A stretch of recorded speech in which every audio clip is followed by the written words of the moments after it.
Matt Paterson, please welcome him up.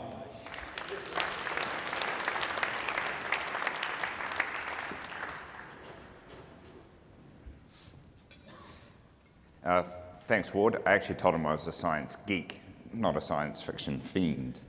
I'm here today to talk about the work that Property Council has been doing on your behalf to make the environment in which you work a better place. This past year has seen quite a lot of change both in personnel and the foci of Property Council's advocacy work. Before I give an overview of what we've been up to, I'd like to remind you on why Property Council is here. Our vision is a quality, vibrant commercial property industry.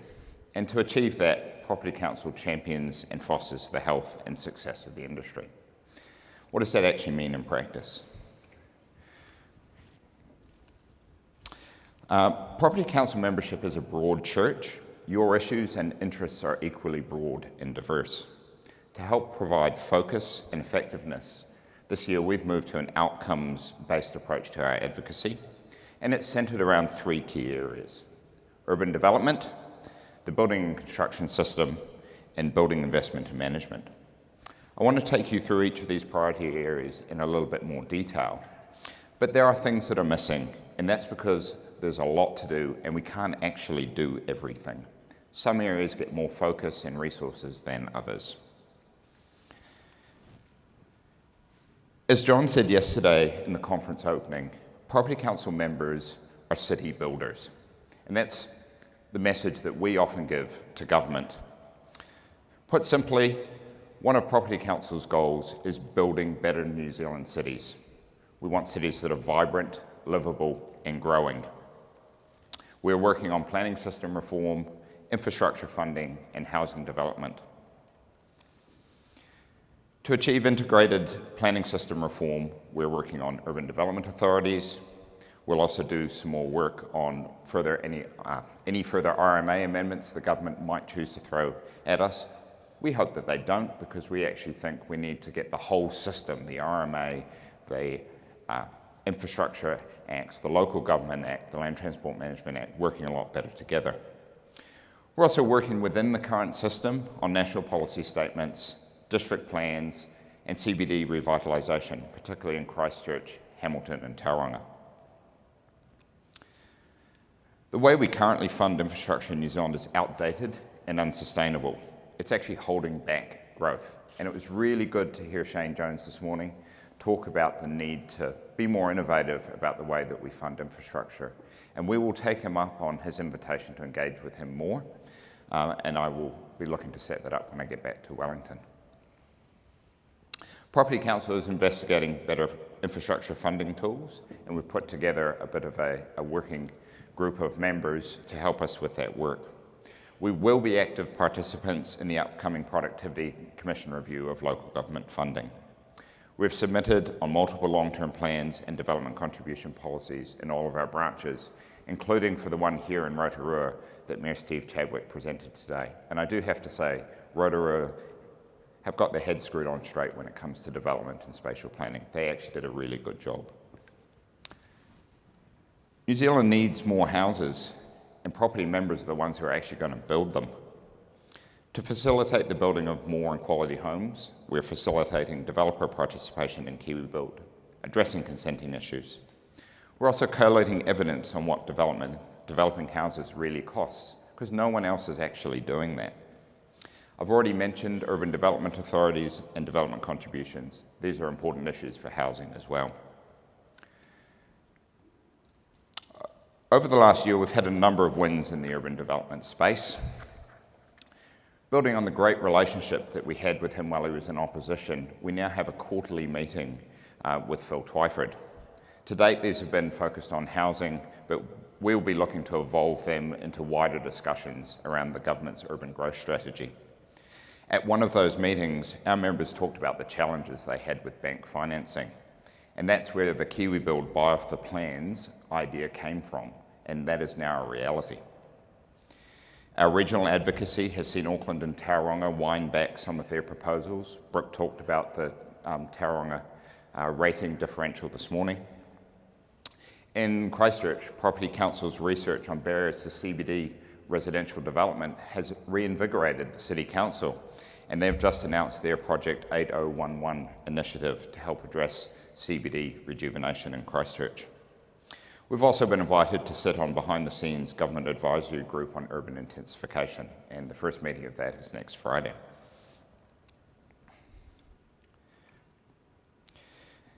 In the building construction system, our current system is actually making it harder to build quality and innovative buildings. That's the exact opposite of what we should do.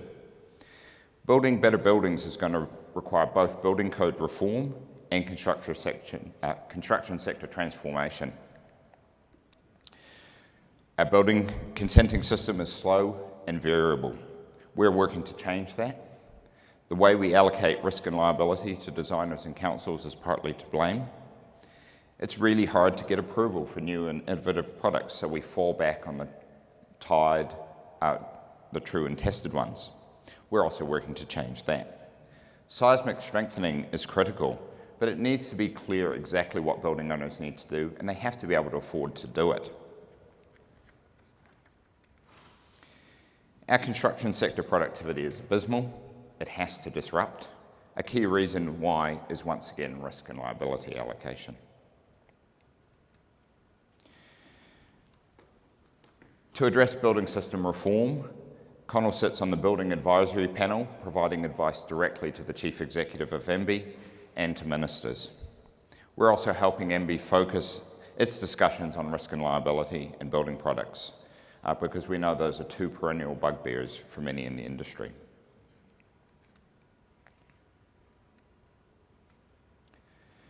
Property Council members include the biggest building owners and managers in New Zealand.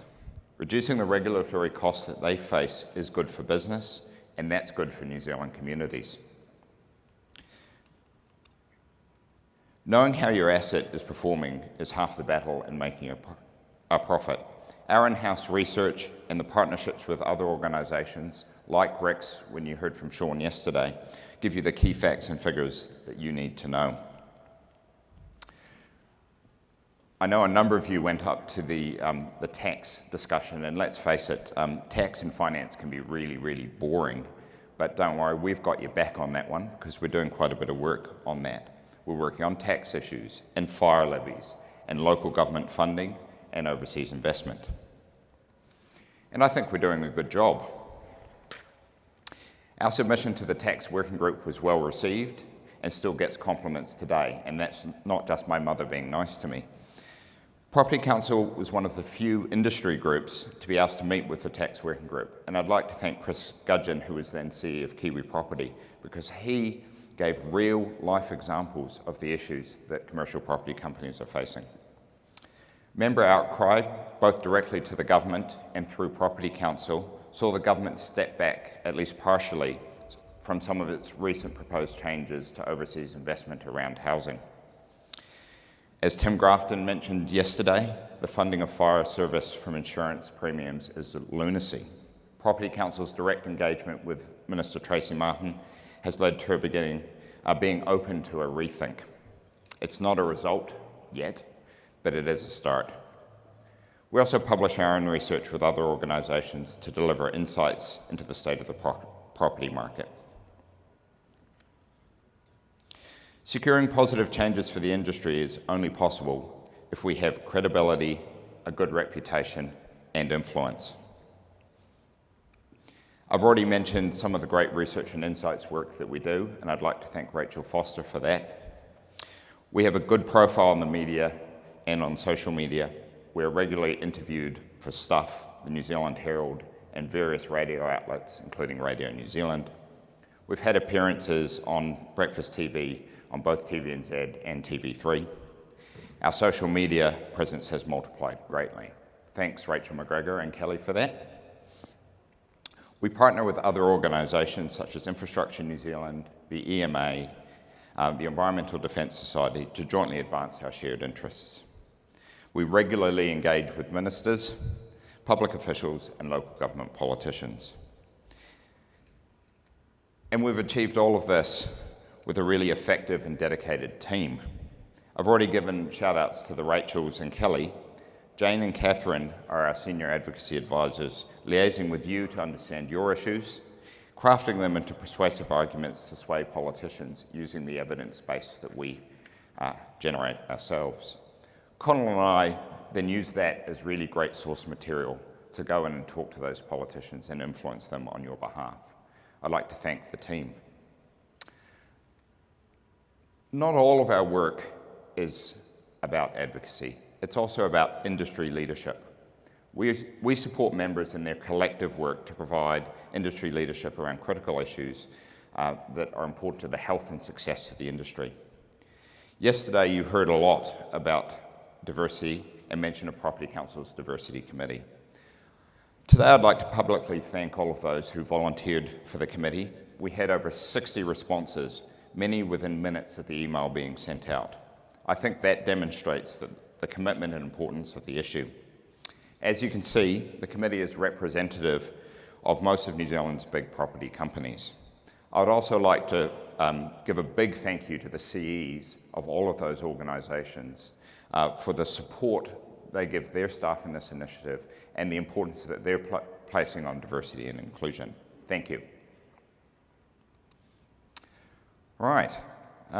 Hopefully I haven't overwhelmed you or bored you too much. Are there any questions?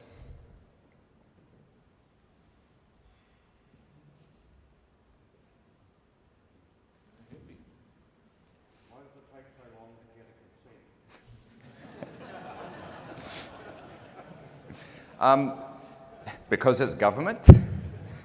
One of the reasons it takes so long to get a consent is local government is very, very risk averse. They're the last man standing with any liability, and that slows them down. They want more and more information. They want to be 110% certain.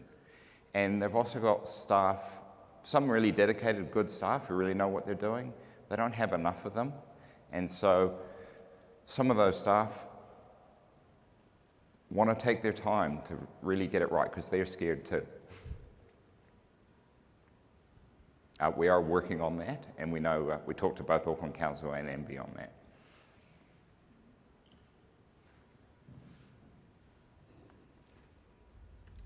Are they going to look at proportional liability? The government will look at things to change the liability regime. There are some difficulties in moving to proportionate liability because the rest of the New Zealand system works on joint and several, and how exactly you can divide that. I know it's something that the government and Jenny Salasa, the Minister of Building, is looking into, and that's a start. Nick Smith talked about doing it, he got some work done, but he never actually did anything.